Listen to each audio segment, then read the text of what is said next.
In this series, I'll be showing you the basics of Substance Painter to get started in making Zepeto items. The first thing you will need to do is import the FBX file that you want to texture as well as all the supporting images. For this example, I'm going to use the puffer jacket template. Drag the FBX folder in your open Substance Painter program.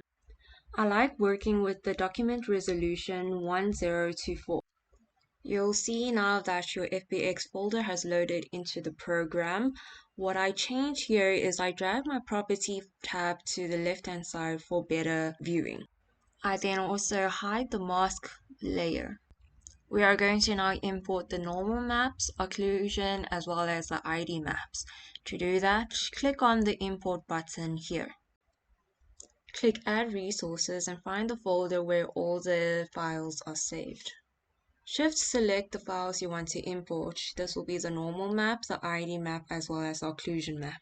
Highlight all the selected texture and change the type to texture. Import it to project and click import. We'll now assign the images to each of the material type. You can do so by going to the texture set settings.